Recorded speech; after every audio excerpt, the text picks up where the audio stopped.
Previously on the Otherplace.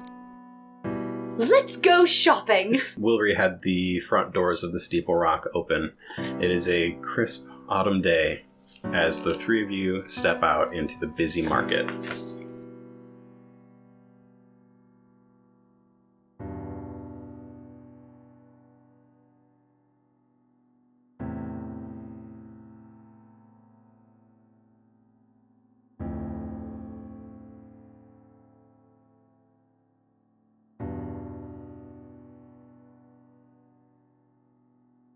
Marda, Chauncey, and Peck leave the Steeple Rock and head into town.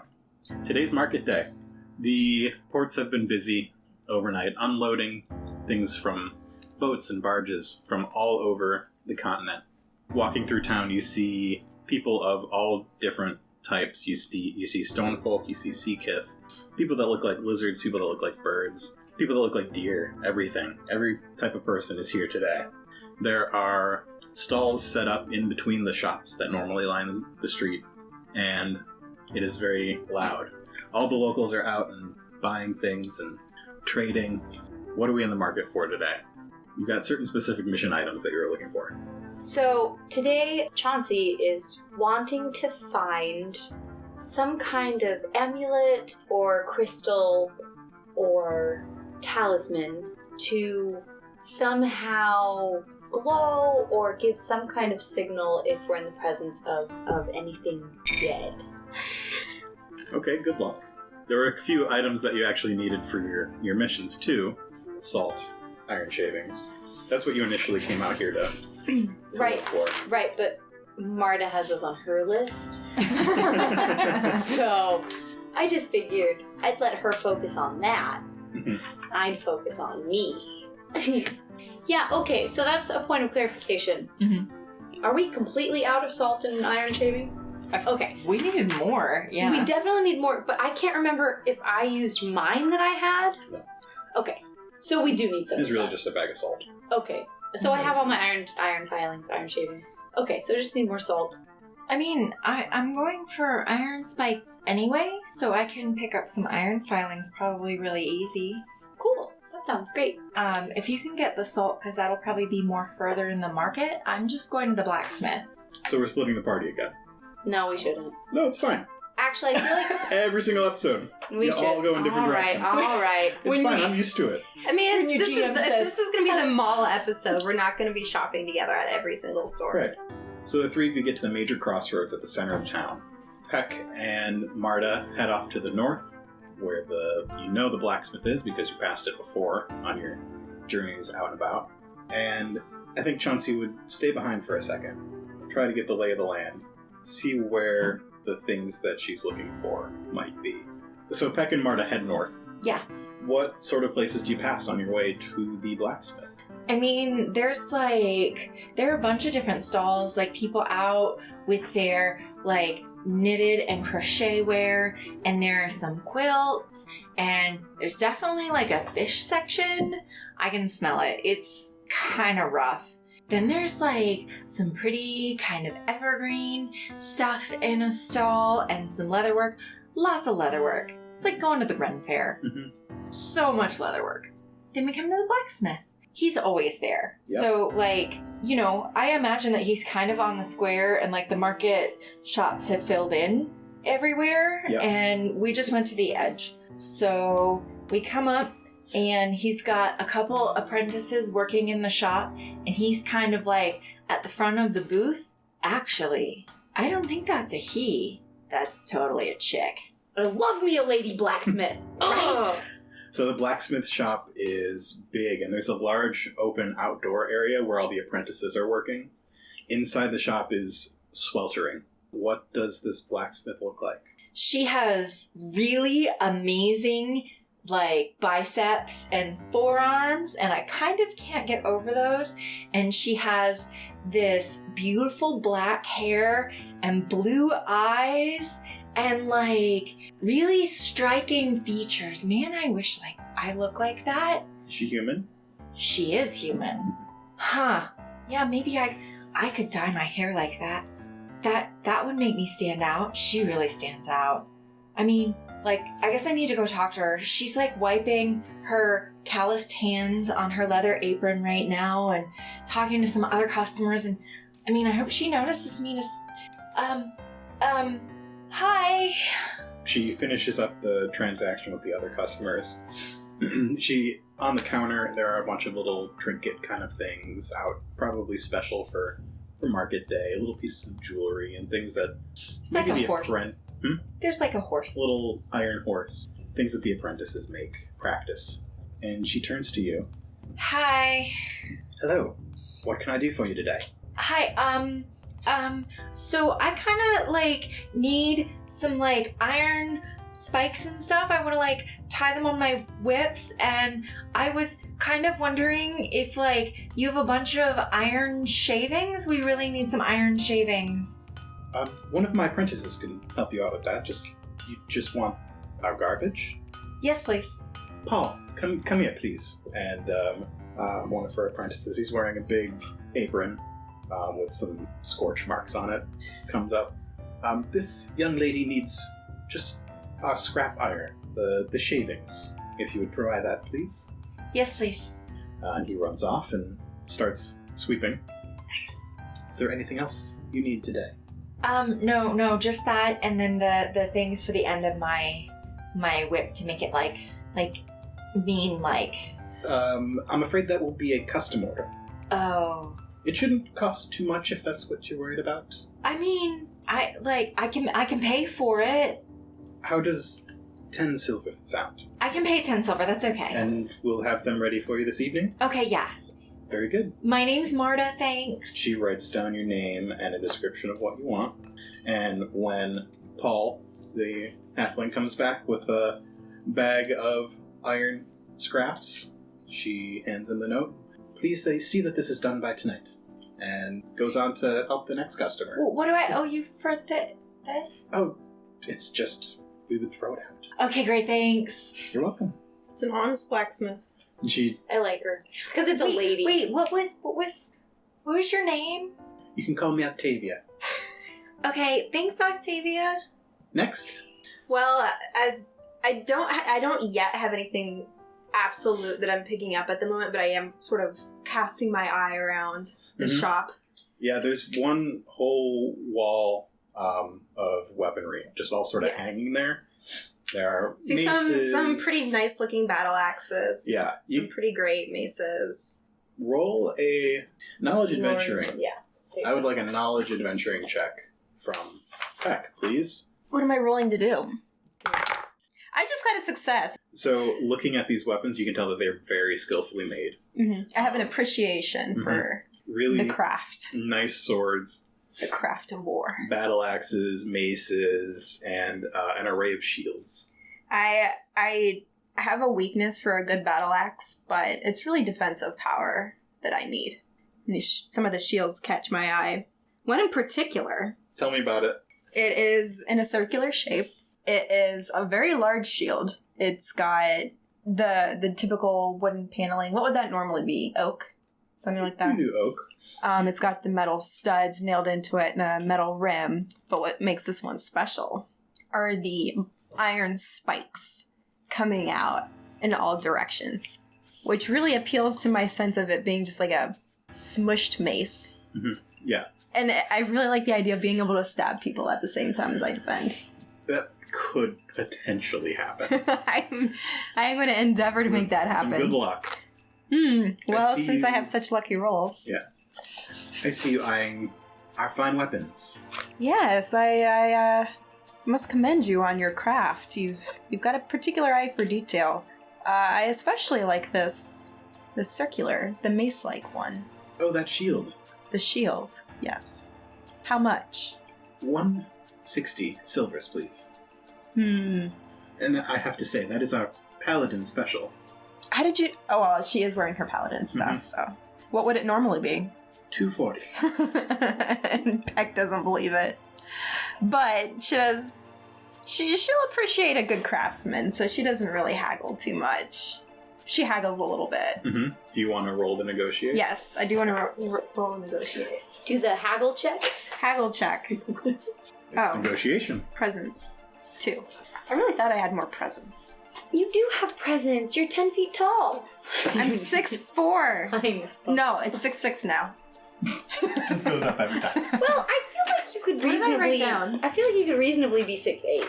I mean, I'm that's being not out of the honest. realm of possibility. No, there are humans who are 6'8". I have 6'4". Sorry. Okay, so you only have 2 presents, no negotiation. Mm-mm. I'm not used to negotiating because I usually just give orders. None of them are useful. Okay, we're gonna make it a purple and a red. What are you trying to negotiate to? 125. That's a big... Okay. 130. 130. Okay. You also need to roll your green dice. I'm thinking this isn't going to work anyway. No, you could make it work. It did. You got a threat, though. I can part with it for 130. Ooh. I think that sounds like a wonderful deal. I shall recommend your services. And she pulls it off the wall for you, hands it to you. I mean, I pull out my silver Mm-hmm. from my purse. It's in a leather satchel at my belt. Don't you think maybe you should give a little more for good workmanship? Because she already gave you a good deal. You're not negotiating for me. Don't haggle the price up. She's willing to part with it. She has a good sense of what her own labor is worth. You price to sell. So those stats I gave you for that shield, Yes, I've already got them in. it's gonna have cumbersome 3. Is it even worth having it? It is. Okay. Your brawn is 3, correct? Yes. Your brawn is 2. Correct. Marta's brawn? 2. Okay. Neither of you will ever be able to use it. Okay. Okay. It's heavy. It's too heavy for either of you. Oh, so cumbersome doesn't inhibit me in combat doesn't because I have inhibit the you. brawn to use it. But if you drop it and you're incapacitated, nobody else is going to be able to use that shield. Ooh. Could it be something like, how big is it actually? What are the dimensions? It's pretty large. Like diameter? 3 feet? Okay. 3 foot 3. diameter? So yeah, it I would is- say. It's a large shield. So conceivably, And it's oak. It's heavy. if you were downed in battle, Marda Far and too I excellent could to lift fight it up and use it for cover. Maybe. We couldn't hold it though, Yeah. and like use it to be on the Yeah. move with it. Yeah. But we could use it as like to hide behind. In the eventuality that I got a great sword, Mm-hmm. is that cumbersome? You know, with a great sword, it's also cumbersome 3. Mhm. I don't know that you can use a shield and a great sword. No, I wouldn't. A think a great sword you have to greatsword hold may with be 2 2 hands. hands. Yeah. Okay. Yeah, so I'm very pleased with my purchase. It was an excellent shopping trip. Meanwhile, in the center of town, Chauncey is looking for a place that might sell things of a rarer quality. So I have been walking pretty rapidly between stalls, and I've been looking for. I just know that I will know when I see it Mhm. because How experienced a shopper is Chauncey? very. Chauncey has bought many. There have been many mall episodes in Chauncey's life. many a makeover scene. So I'm far over in the northeastern part of the marketplace, and I can tell that I'm coming kind of towards the end of the boundary Mhm. of the stalls, and I've just turned to the left and. Roll a streetwise check. Well, I'm just wandering around, so why would Streetwise have anything to do? Because you're looking for something. We always roll streetwise when you're looking for something that is either like less than reputable or Okay, rare. sure. 3 cunning. 2 purples 3 threats, 2 successes, and an advantage. and an So, advantage. 2 successes, So 1 threat and an... 2 threats, 2 successes. Oh, that's right, because... yeah. So you're up in the northeast part of town. You spot Part of the marketplace. a small stall snug up next to the apothecary shop. There are fewer people out shopping here, and the tent of this stall is completely closed. The canvas looks older than the stalls around it and the others that I've been passing. And there's just a kind of... It's almost as though the stall is in its own shadow somehow, as though it's producing its own shadow. So I walk up to it, and I reach a hand... I run a hand along the canvas of the front of the tent to find the opening, to see if maybe I can get inside. You find the entrance. I pull the tent. I pull the stall. I pull the canvas of the stall aside and kind of poke my head in. And I know enough to know not to just invite myself inside. So I just call inside and I say, "Hello? Hello, is anyone here?" And you've looked inside, right? I peeked inside. You peek inside. You see that there's a table set up in the center, and there are some shipping crates with, what is it? Packing material. You see Peanuts? Oh my gosh, packing peanuts.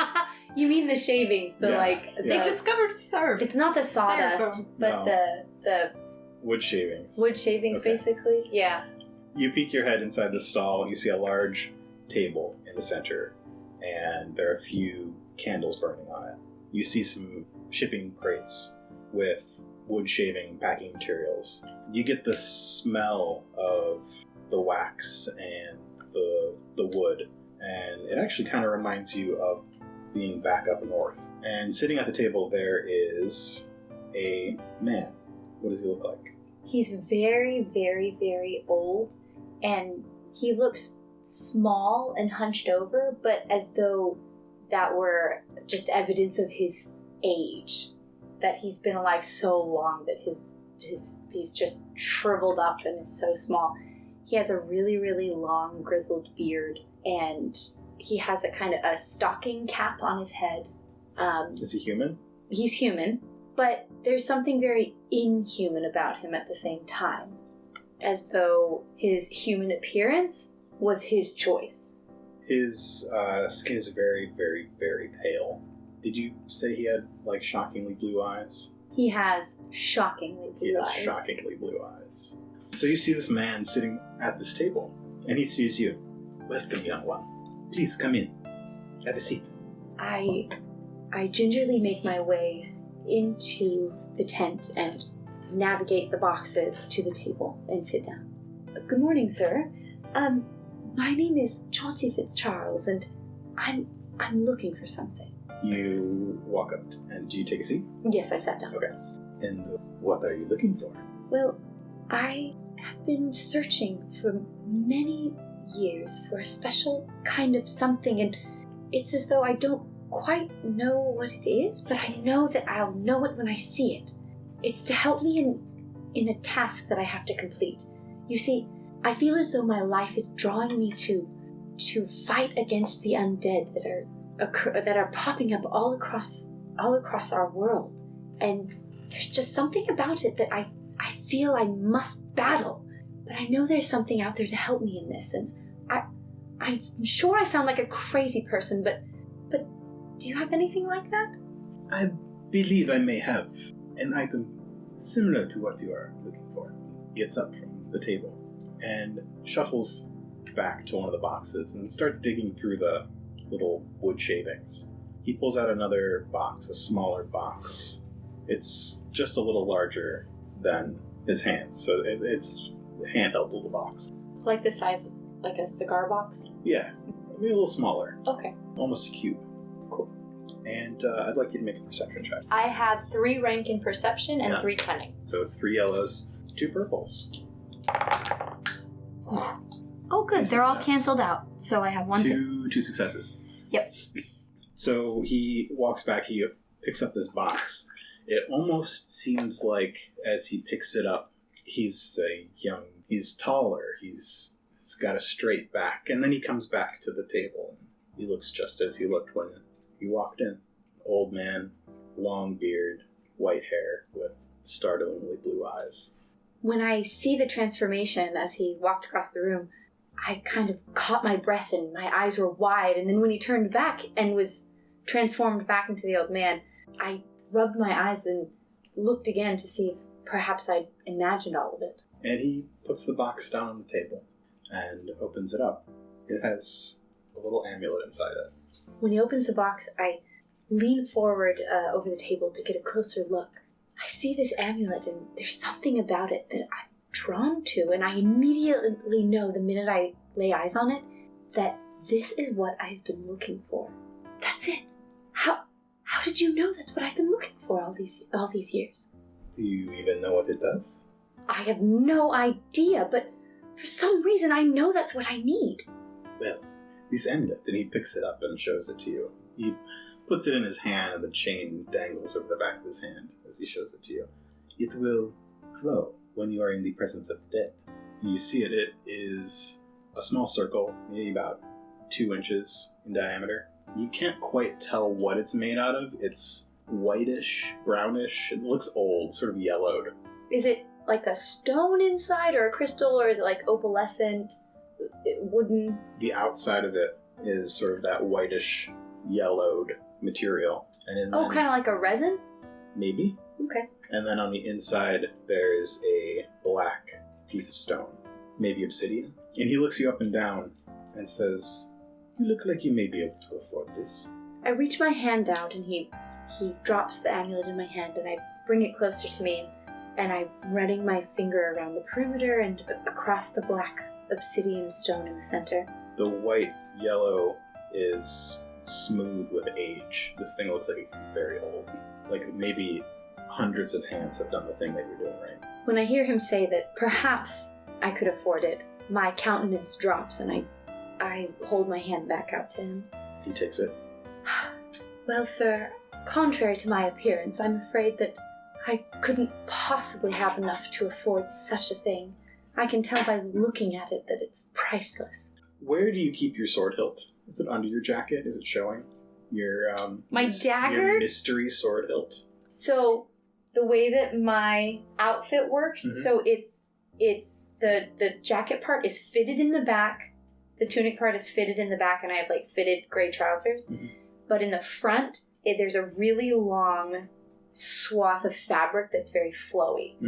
But that swath of fabric, underneath it, where the fitted part of the jacket continues, that's where I have the belt and my dagger and my sword. Okay. So it's not visible, but it's easily accessible to me, but not visible to anybody else. Would one of the two of you over on that side of the table flip over one of my black story points?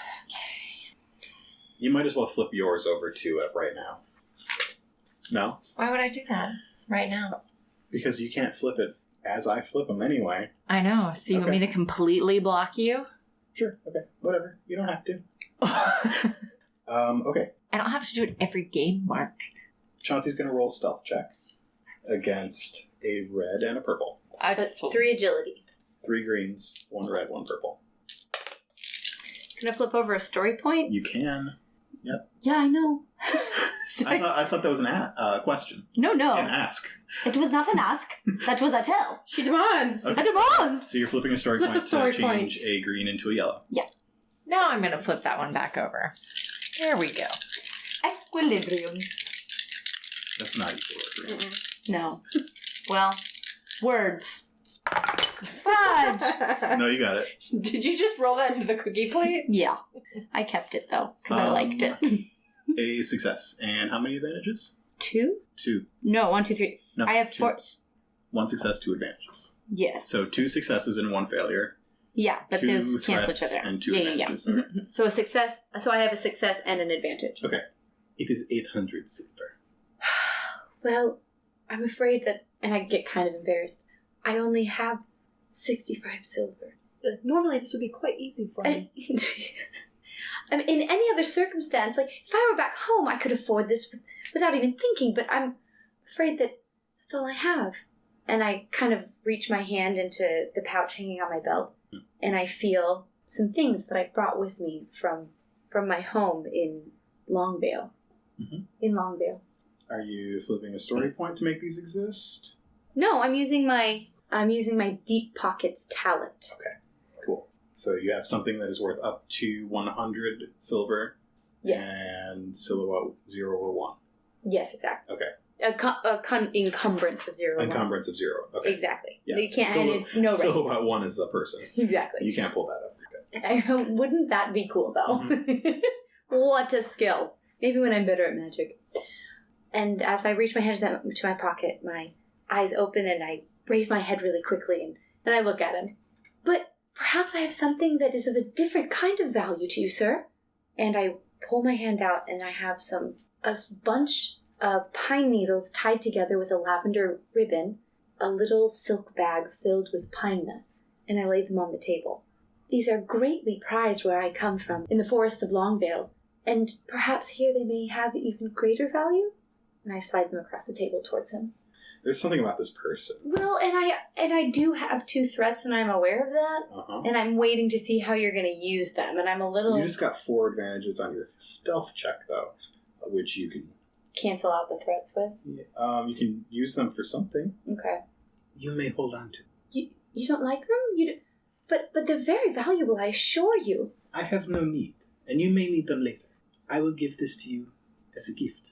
I am not naive enough to know that this kind of gift would come with no strings attached. So I put the pine needles and pine nuts back in my pocket, and I lean back into my chair to kind of unconsciously lean back in my chair to kind of free my arms and have some space in case I need to draw my weapon. Why would you do that? I can tell that this will be in good hands, and that you are going to need it in the coming days. How could you possibly know that? I have my trade secrets. Well, sir, if I were to take it, what would you want in return? Just a favor, somewhere along the line. What kind of favor? That is to be determined. So... I wish Marda were here so I could ask her what she thinks. Take it! It'll make for a good story. Okay. I'm hesitant to accept this gift for free. Well, not quite for free. For a favor. But it is... I just know it's what I have been looking for.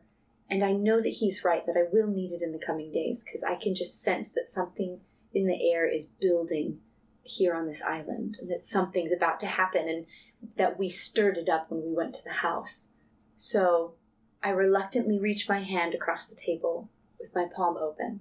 He drops the amulet into my hand. You reach your hand over the table with your palm open, and he places the amulet in your hand and clasps your hand. Take good care of this. I feel a strange energy coming from him, and I pull my hand away as quickly as possible. I will, sir. Thank you, and I don't know. Have I already told him my name? No, I don't think so. Okay. No, you have. Have you? I don't know, you say it so often. I do. I'm going to say it again just in case. My name is Chauncey if you need to find me in the future for that favor. I would find you. Good luck on your journeys. So I put the necklace, the amulet around my neck, and I tuck it into the tunic portion of my coat. And I stand to go, and I begin walking towards the door, towards the exit. And then I stop and turn around. Excuse me, sir, but what is your name? Oh, you can call me Danwood. Danwood. Well, thank you, Mr. Danwood, and I know this is not the last time I will be seeing you. No, it is not. That sends a chill down my spine. Safe journeys, Miss Fitzgerald. I turn and I leave the tent and head back to meet up with Marda and Peck. As I'm walking down, I'm starting to enter more crowds where more people are, and I realize I've been holding my breath, and then I feel the warmth of the sun on my back, and I just start breathing normally, and then it occurs to me, and I stop in my tracks. I never told him my last name. How could he possibly know that? But by then, the sun is full in the sky, and I'm hungry and ready for lunch, and there's a haunted mansion to deal with. The 3 of you meet back at the Steeple Rock at noon. New possessions in hand.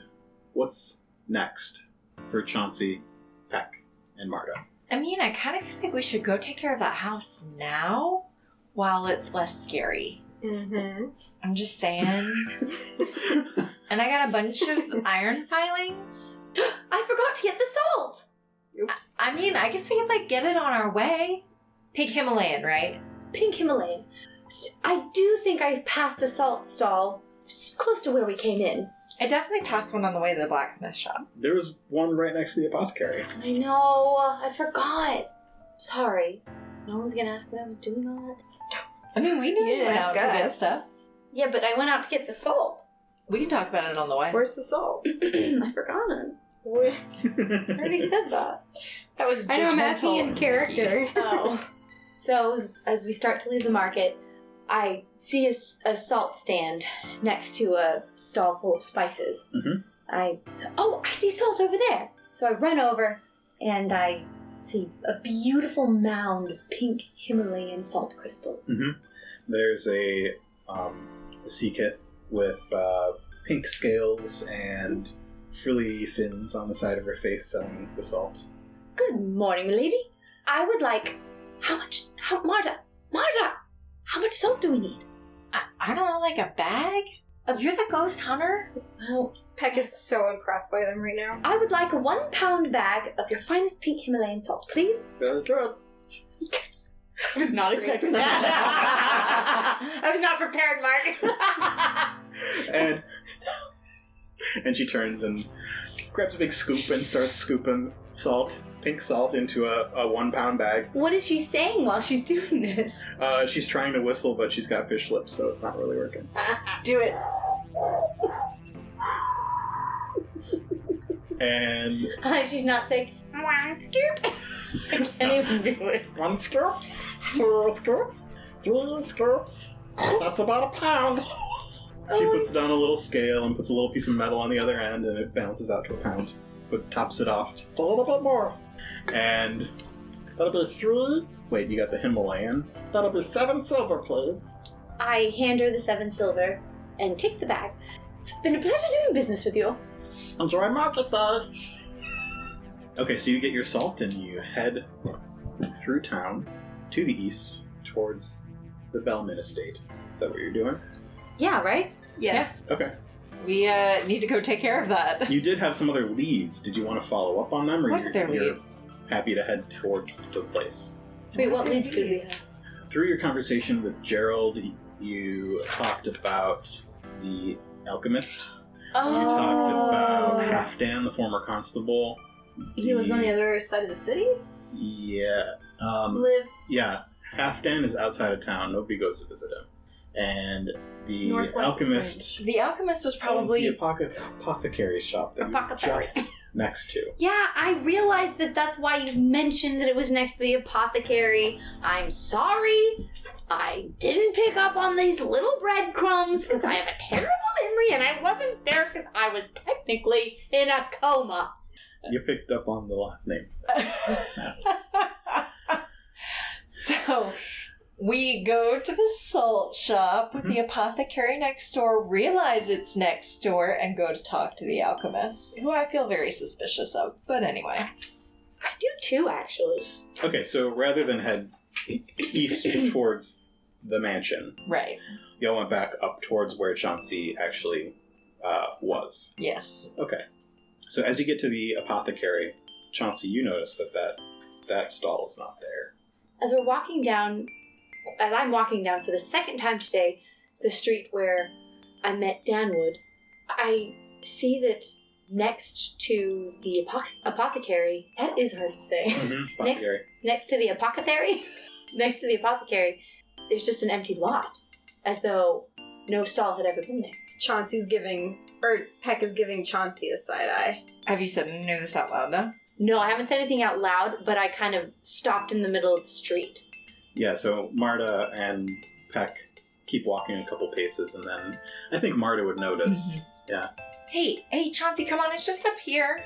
But what? What you don't understand, there was a stall there. It was, well, I guess I don't quite know what kind of stall it was, but there was an old man there, and I swear it was there. Why is he gone all of a sudden? It was only a few minutes ago. An old man? He wasn't an elf, was he? I can't really say. He was so old. I've never seen anyone that old, and do elves tend to have very long beards? And, well, there was a strange moment where it was almost like he shimmered into some kind of youthful appearance, and then, but no, that didn't really happen.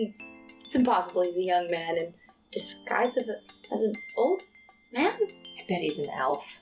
Well, how can you tell? I mean, tell me more about him. Wait, no, let's do it later. Let's just go to the apothecary, and then you can tell me about him tonight, after we get the ghost hunting done. Yes, there's definitely some things I'd like to discuss with you. You seem to know quite a bit about very random things, Marda. And I Marda. kind of look at her through some slitted eyes. And 3 of you walk into the apothecary. A little bell rings above the door when you open it. Ding, ding, ding. Thanks for listening to this episode of The Otherplace. The Other Place is a production of Nightcast Creative. For more information on this and our other shows, visit nightcastcreative.com. For updates on future episodes and bonus content, follow us on Twitter and Instagram at OtherplacePod. Looking to support the show? Leave us a review on your favorite podcatcher, or visit us at patreon.com/Coruscant Nights.